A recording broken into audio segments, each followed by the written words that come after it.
지금부터 한 20년도 훌쩍 넘은 것 같아요. 네, 20년이 훌쩍 넘었습니다. 제 청년 시절이니까 제가 그때 교회학교 교사를 하고 있을 때 그때 그 교회에서 교사들 전체 하면 100명이 넘었습니다.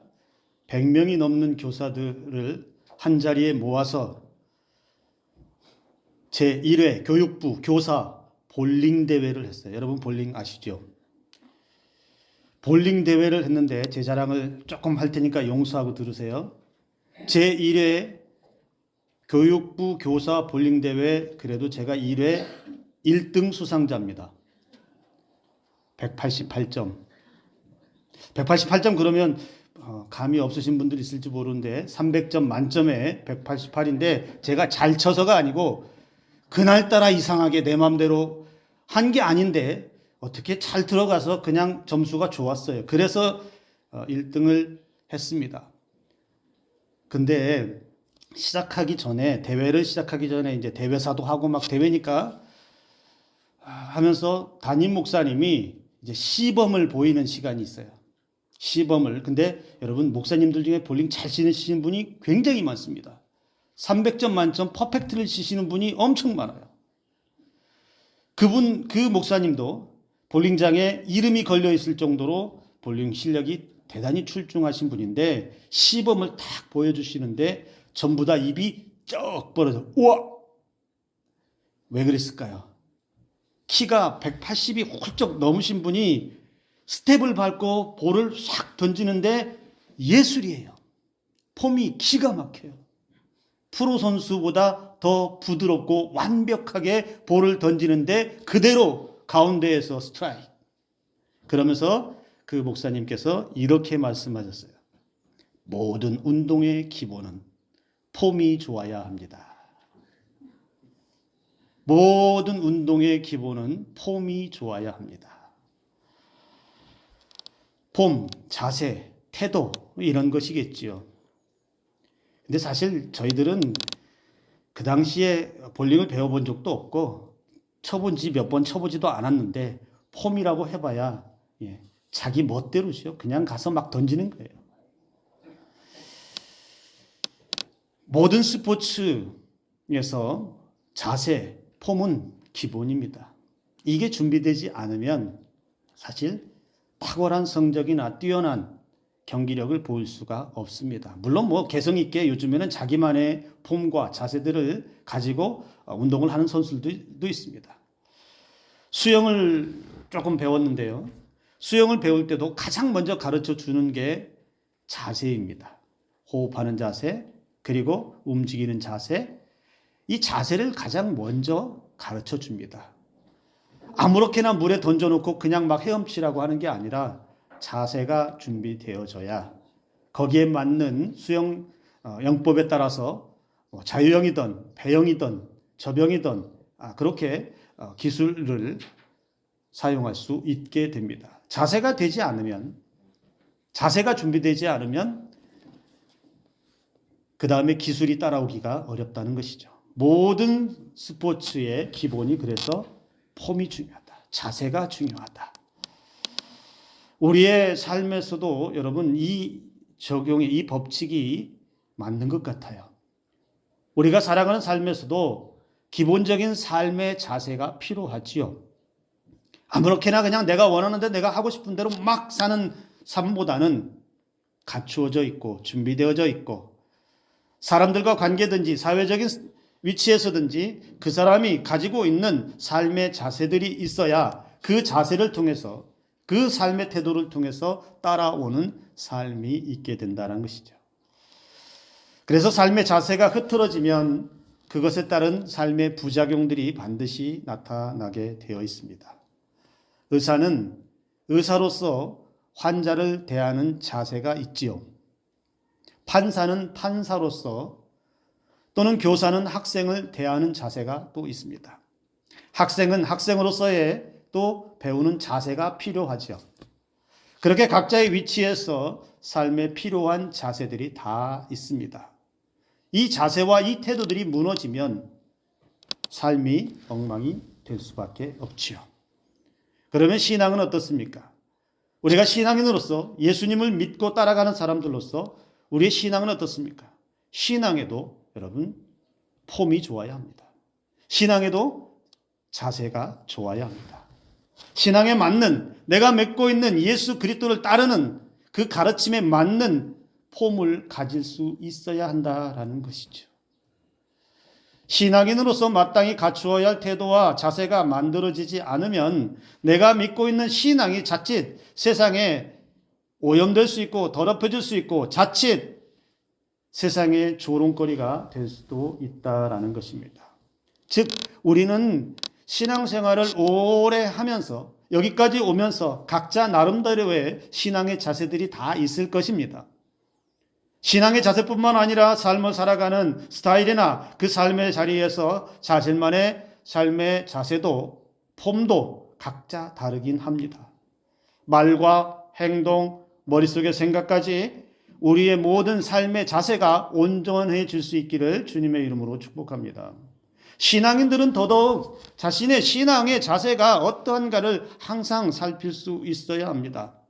우리가 사람을 만날 때에도 여러분 사람에 따른 자세가 다르지요. 친한 친구들과 만날 때의 그 만남의 자세와 때로는 어려운 사람을 만날 때의 그 자세와 때로는 귀한 자리 반드시 내가 무언가를 얻기 위한 성취하기 위한 자리에 나아갈 때에 임하는 자세가 또 다르지요.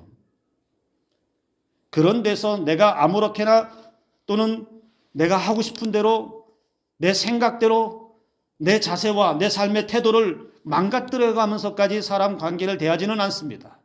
그렇게 사람을 만나지도 않습니다. 우리의 신앙의 그리고 우리의 삶의 자세가 올바르다면, 바르다면, 선하다면 사람들은 우리를 주목할 것입니다. 그 사람이 왜 자세가 저렇게 좋을까? 저 사람의 신앙의 자세가 왜 저렇게 좋을까? 그가 믿는 예수 그리스도가 좋기 때문에, 그가 믿는 예수님이 잘 가르쳐 주었기 때문에, 그 가르침을 잘 받았기 때문에 신앙이 좋은 거고 그 신앙의 자세가 좋은 거고 또 그 가르침대로 행하면서 살기 때문에 그 삶의 자세가 좋은 것일 수 있겠지요.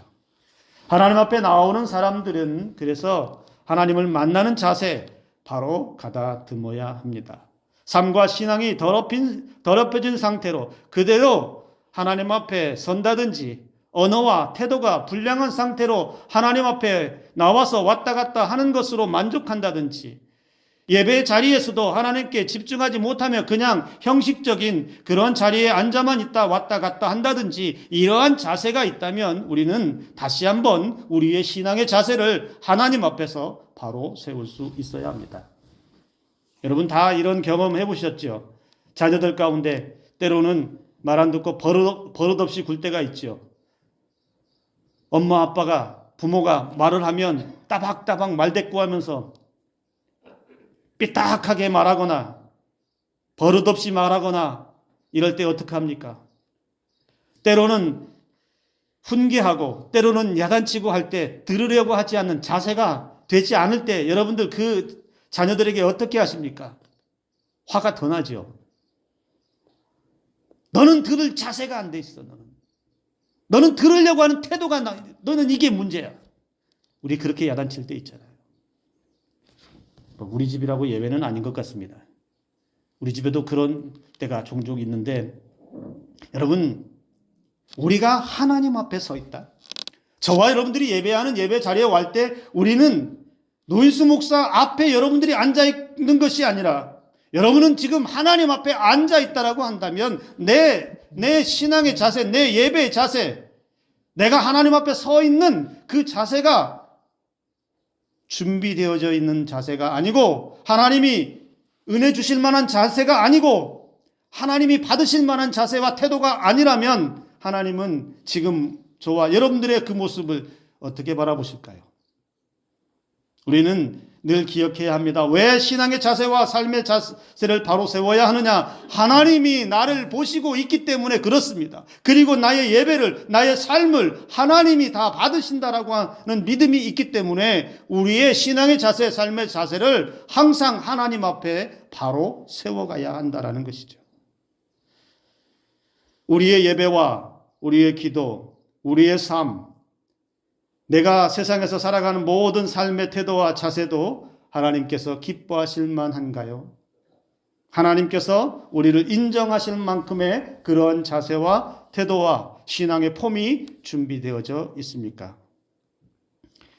오늘 본문에 여러분 우리에게 귀감을 주는 사람들이 등장을 하고 있습니다. 하나님 앞에서 어떤 자세를 가져야 할지, 어떤 태도를 유지해야 할지 우리에게 아주 자세히 보여주는 사람들이 있습니다. 사도행전 17장에서 바울과 실라는 데살로니가 지역으로 옮겨서 복음을 전했습니다. 그래서 많은 사람들이 또 믿기 시작했습니다. 거기에 많은 헬라인과 기브인들이 바울과 실라를 따랐습니다. 그런데 그 데살로니가에 있을 때 복음 전할 때에 유대인들이 그것을 시기했습니다. 유대인들이 시기해서 불량배들을 동원해서 회방을 놓고 소동을 일으켰습니다. 그래서 그곳에서 오랫동안 복음을 전하지 못하고 바울과 실라는 그 골칫거리 유대인들을 뒤로 하고 데살로니가에서 한바탕 소동을 겪은 후에 베레아로 이동을 합니다. 그리고 이 베레아로 이동을 해서 그곳에서도 유대인의 회당에 들어가 복음을 전하기 시작했고 데살로니가에서 반응했던 사람들과는 전혀 다른 반응이 이 베레아에서 일어나게 됩니다. 물론 소동하는 사람들은 있습니다. 베레아에서도 복음을 전한다고 유대인들이 또 시기해서 거기서도 소동을 일으키는 사람들은 있었습니다. 그러나 여기 베레아 사람들은 바울과 실라가 전한 그 복음, 예수 그리스도에 대한 복음을 들으면서 그들은 그 불량배들이나 데살로니가에 있었던 사람들보다는 차원이 다른 자세와 태도를 보여주고 있다라는 것입니다. 베레아 성도들, 베레아 교회에 있었던 성도들, 그들의 선한 태도와 열정, 오늘 우리 그리스도인들에게 큰 도전을 주고 있습니다.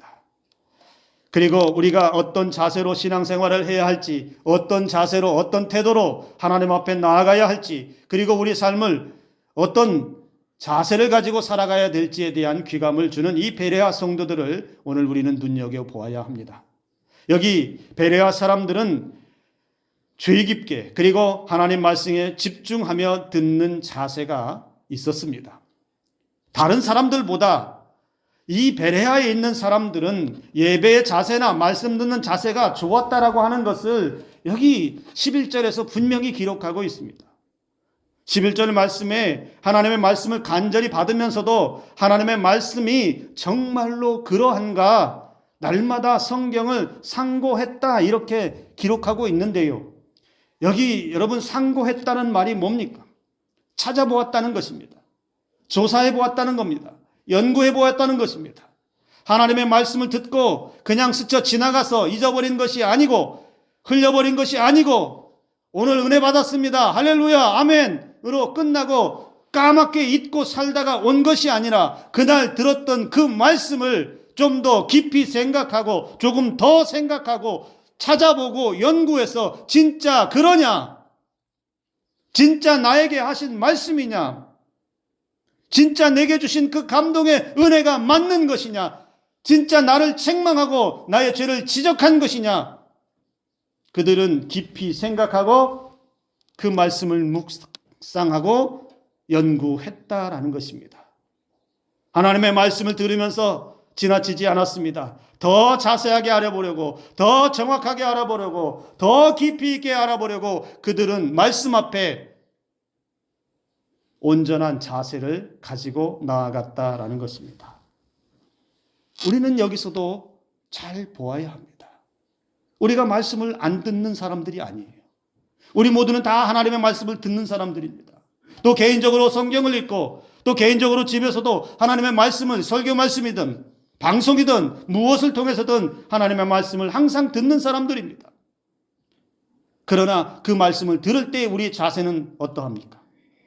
그냥 듣고 그 말씀이 너무 좋으면 은혜 받은 것으로 그냥 끝내버리고 지나쳐버리고 흘려버립니까? 아니면 그 말씀을 깊이 있게 생각해보고 왜 나에게 이 말씀을 주셨는지, 정말로 하나님께서 내게 주시는 말씀인지 상고해 본 적이 있으십니까? 우리의 신앙이 왜 자꾸만 약해지고 왜 세상에서 비웃음거리가 되고 신앙생활을 오래 하는데도 삶에서 하나님의 은혜를 체험하지 못할까요? 여러분, 말씀에 대한 깊이가 없으니 약해질 뿐입니다. 말씀에 대한 진지함이 없으니 이해 못하고 못 알아듣고 말해도 스쳐 지나가게 됩니다. 우리는 말씀을 듣는 자세, 말씀을 듣는 태도, 그리고 그 말씀을 자세히 들어서 진지하게 들어서 그 말씀을 내 삶으로 옮겨 순종하는 자세가 필요합니다. 그래야 그 말씀이 나를 이끌어가고 내가 자세히 들었던 그 말씀이 내 삶에 힘을 주고 내 마음에 진지하게 들었던 그 말씀이 내 생각을 움직일 수 있습니다. 듣고 싶은 말은 잘 듣는데 귀에 자극적이고 불량식품과 같은 좀 재미난 그런 유머가 섞인 그런 말들은 귀가 쉽게 열려서 잘 듣는데, 그런데 때로는 나의 연약함을 책망하고 나의 부족함을 지적하고 죄에 대해서 말하고 헌신과 섬김과 헌금과 이런 부담스러운 이야기를 하면 내 이야기 아니라 귀를 닫는 자세. 하나님께서 내게 말씀하시는 그날 설교 말씀이 잔소리처럼 듣는, 그렇다면 우리는 자세를 바꿔야 한다는 것이죠. 오늘 주시는 이 말씀이 왜 나에게 하시는지, 오늘 이 말씀의 의미는 나에게 무엇인지, 오늘 도대체 하나님은 이 말씀을 통해 내가 어떻게 변화되기를 원하시는지 우리는 깊이 생각할 수 있어야 합니다. 주시는 말씀을 들어도 귀담아 듣지 않고 새겨 듣지 않고 집중해서 듣지 않고 진지하게 듣지 않으면서 흔히 우리는 이렇게 얘기할 때가 있습니다. 매일 말씀이 새롭다. 매일 말씀이 새롭다. 여러분, 이 말씀이 잘 들어야 됩니다. 잘해야 됩니다. 말씀의 은혜가 새로운 건 좋은 것이에요. 날마다 들려지는 말씀이 새롭다라고 하는 건 정말 좋은 것인데, 그런데 여러분, 그것으로 말씀에 대해서 깊이 있게 생각하지 않는 것, 말씀에 대해서 진지한 자세가 없는 것, 말씀을 귀담아 듣지 않는 것, 그래서 말씀을 잊어버려서 말씀이 맨날 새로워지기만을 원하는 그러한 자세라면 여러분, 말씀이 매일 새롭다는 은혜가 안 될 수 있습니다. 그렇게 되면 나는 말씀을 자꾸만 잊어버려요. 잊어버리는 것도 은혜라고 해서 자꾸 잊어버려요. 새기지를 않습니다. 마음에 두지 않습니다. 그러면 무슨 일이 일어날까요? 하나님은 계속해서 앵무새처럼 똑같은 말을 반복해서 하십니다. 안 들으니까 한번 얘기하고 또 얘기하고 또 얘기하고 언제까지? 들을 때까지. 그런데 마음에 두지 않고 진중하게 듣지 않고 깊이 있게 듣지 않으면, 흘려들으면 어떻게 해요? 그냥 말씀이 은혜가 매일 새롭다로 끝내버려요. 여러분, 우리는 말씀 앞에 조금 더 진지한 자세가 필요합니다. 주의 깊게 생각하고 내 의지와 생각에 끼워 맞추려는 자세가 아니라 하나님 말씀 속에 내 자신을 던져놓고 그 말씀을 기준으로 생각하고 그 말씀에서 원하시는 삶의 행동으로 옮겨가고 몇 번이고 다시 생각해보고 깊이 생각해보고 정말로 하나님께서 이 말씀을 통해서 내 삶을 기뻐하실까? 정말 오늘 나에게 주시는 이 말씀으로 변화되기를 원하시는 것일까? 오늘 이 말씀을 통해서 내 삶에 열매 맺기를 원하시는 것일까? 이것을 우리는 깊이 있게 상고하며 또 상고해 보아야 한다는 것입니다. 그런데 여기 베레아 성도들은 그렇게 했다는 거예요. 더 깊이 있게. 진짜로 그러하냐? 진짜로 하나님께서 말씀하신 것이냐, 진지하게 깊이 있게 생각하는 자세가 이 베레아 사람들에게 있었다는 것이죠. 많은 사람들은 하나님의 말씀을 들으면서도 자신의 생각을 고집하고 때로는 자기 판단에 부합하는 말씀만을 취하려고 합니다. 그래서 말씀에 따라 움직이는 것이 아니라 내 생각에 따라서 말씀을 끌어오려고 합니다. 내게 유리한 대로, 내게 편리한 대로. 그러나 여러분 기억해야 합니다. 하나님의 말씀이 내 삶의 컨트롤 타워가 되어야 합니다. 하나님의 말씀이 나를 진두지휘할 수 있어야 합니다. 즉 나는 그 말씀을 들으면서 진지하게 말씀에 따라서 움직일 수 있고 살아갈 수 있고 그 말씀에 따라서 세상 가운데 선한 영향력을 나타낼 수 있어야 합니다. 우리에게 이런 신앙의 자세가 준비되어질 수 있기를 주님의 이름으로 축복합니다. 말씀을 듣고 아멘 하는 것만큼 그 아멘이 여기서만 아멘으로 끝나지 않고 삶으로 나아가서 오늘 주신 말씀을 기억하며 이번 주에 주신 말씀을 기억하며 그날 새벽에 주신 말씀을 기억하며 삶에서도 아멘으로 열매를 맺을 수 있는 우리 모두가 될 수 있기를 간절히 소망합니다. 베레아 사람들은 단지 말씀을 들을 때만이 아니라 그 말씀에 집중하며 하나님 앞에 나아갔음을, 하나님의 말씀을 들었음을 알 수 있습니다. 즉, 이 베레아 사람들은 어떤 자세가 있었을까요? 하나님 앞에 나아가는 자세가 남달랐다는 것이죠. 하나님 앞에 서 있는 자세. 더 나아가서 하나님 앞에 예배하는 자세. 하나님 앞에 거룩한 산제물로 드려진 인생들이 죄로는 죽어지고 나의 허물로는 죽어지고 십자가의 은혜로 산 그 감동을 회복하고 그 십자가의 감동으로 부활의 산소망으로 살아난 것으로 하나님 앞에 깊숙이 들어가는 그 은혜를 누렸다라는 것이죠. 아무 생각 없이 앉아있거나 아무렇게나 앉아있거나 하나님께서 기뻐하시는 모습으로 그렇게 신앙의 자리에 서 있지 않았다는 것을 이 베레아 사람들은 보여주고 있다는 것이죠. 예배라고 하는 것, 여러분 처음부터 끝날 때까지 축도할 때까지 하나님께서 우리의 모든 예배의 순서마다 다 받으신다는 사실을 여러분 기억하시기 바랍니다. 그러니 우리가 이 예배당에 들어오는 순간부터 앉아서 예배드리고 끝날 때까지 나아가는 그 시간까지 그리고 삶의 자리에 갈 때까지 하나님은 우리를 떠나지 않습니다. 우리가 어떻게 예배를 드리는지를 하나님은 지켜보고 계시고 우리가 그 주신 말씀을 가지고 어떻게 살아가는지를 지켜보고 계시고 우리가 세상 가운데서 무너지지 않고 하나님의 은혜에 따라서 살아가는 것을 하나님은 항상 동행하시면서 지켜보고 계신다는 것이죠. 그렇기에 우리가 결코 말씀 앞에 하나님의 은혜 앞에 우리의 신앙의 자세가 흐트러져서는 안 된다라는 것을 이 베레아 사람들이 보여주고 있음을 기억하시기 바랍니다. 또 베레아 사람들의 모습을 보면 11절에서 계속해서 설명하는 것은 이 베레아 사람들은 어떤 사람들이라고 말합니까? 데살로니가에 있는 사람들보다 더 너그러워서 간절한 마음으로 말씀을 받았다 이렇게 말합니다. 데살로니가에 있을 때는 그러지 못했는데 이 베레아 사람들의 그 모습을 보니 더 너그러웠대요. 그리고 더 간절한 마음으로 말씀을 받았다는 겁니다. 너그럽다는 말, 여러분 이 너그럽다는 말 헬라어 원어를 찾아보면 여러 가지 뜻이 있는데 더 고상하다, 점잖아서, 관대한 마음을 가졌다, 좋은 기질을 가졌다 이런 의미들을 포함하고 있습니다. 더 좋다 이런 의미를 가지고 있습니다. 그러니까 데살로니가 사람들보다는 더 좋은 마음들을 가지고 있었다 이렇게 말하고 있습니다. 마음이 더 좋고 자세와 태도가 좋다는 의미도 되겠지요.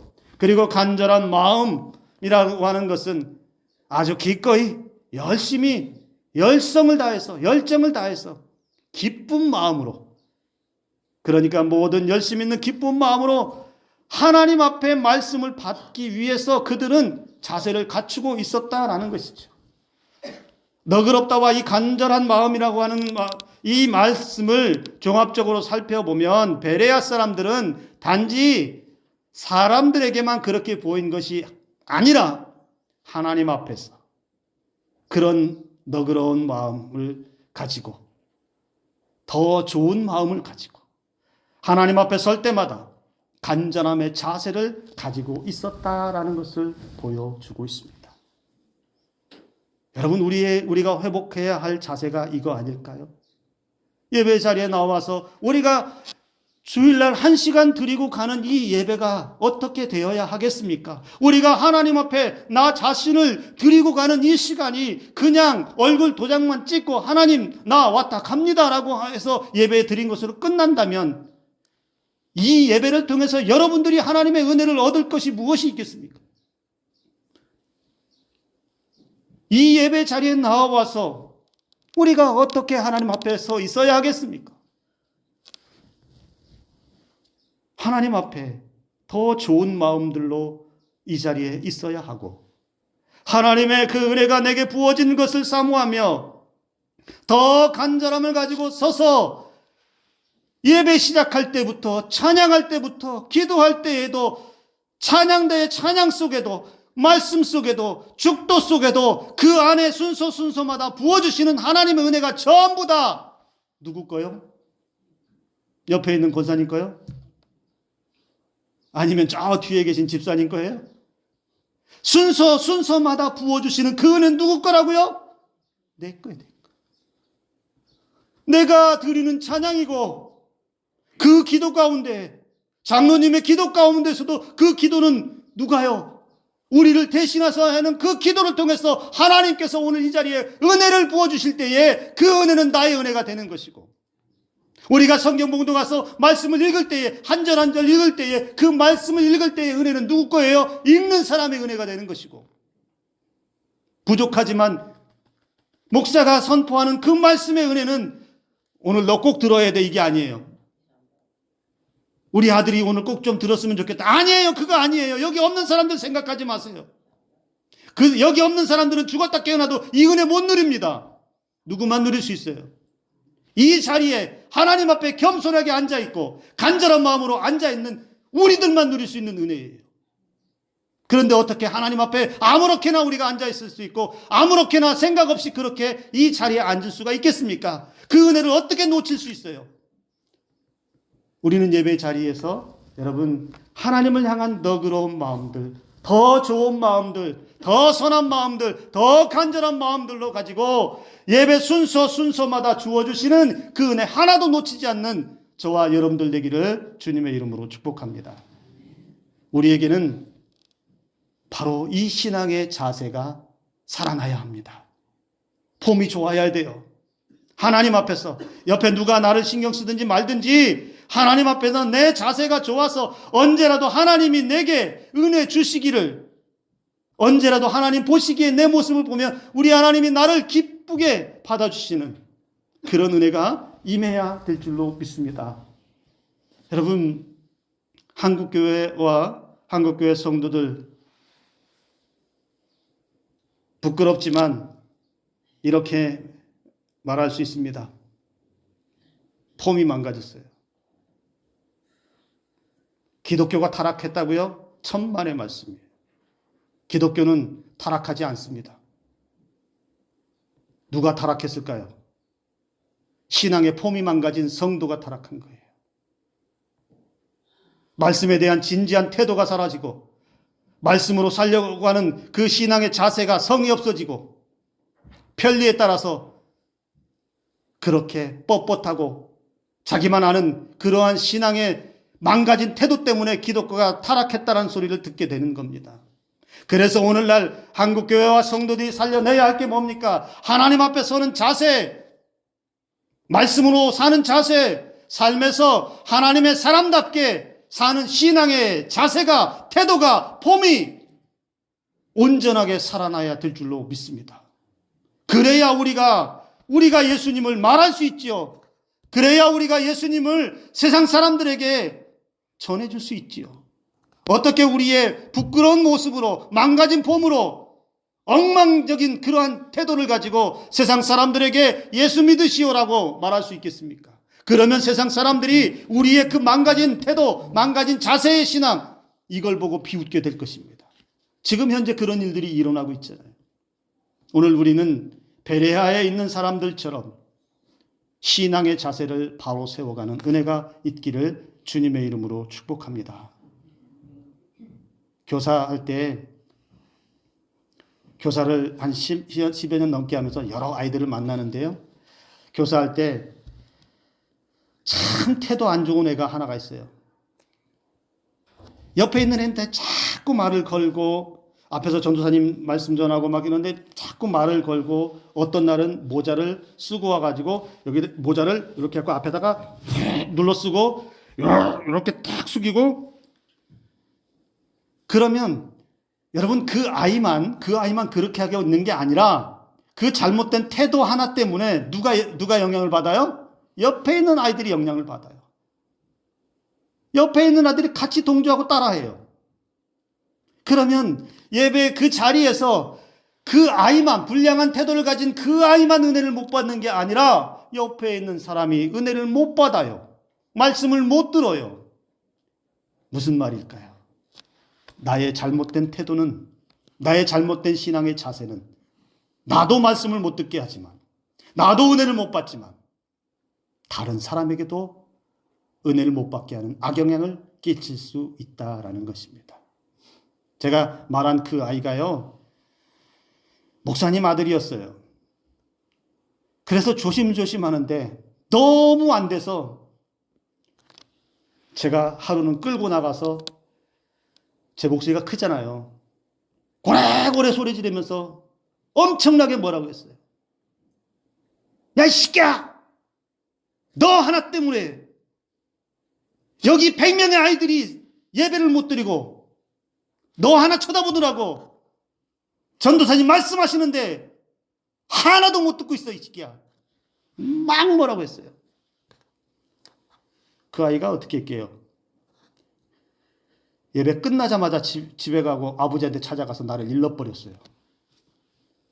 근데 그래도 감사한 건 그 아버지 목사님이 나한테 안 찾아오고 그 다음부터 뭐라고 했는지는 모르겠지만 모자도 안 씌워보내고 떠들지 못하게 떠드는 날에는 그날 저녁에 집에 가서 죽여놓을 정도로 잡아놨다는 이야기가 있어요. 여러분, 하나님 말씀 앞에 우리는 진지함의 자세를 회복할 수 있기를 바랍니다. 하나님이 지금도 우리의 예배의 자세를 보고 계시고 우리가 하나님의 말씀 앞에 얼마나 간절한 마음으로 서 있는지, 얼마나 온전한 자세로 우리의 신앙의 자세를 지키고 있는지 늘 기억하며 온전한 자세를 유지하고 있는 사람들에게 하나님은 은혜 주시고 그때그때 말씀하시며 회복의 은혜로 채워주실 줄로 믿습니다. 이 은혜들을 다시 회복해서 저와 여러분들의 신앙이, 저와 여러분들의 삶이 베레아 사람들처럼 하나님께서도 인정하시고 은혜 베푸시는 복된 성도들 되기를 주님의 이름으로 축복합니다. 기도합니다.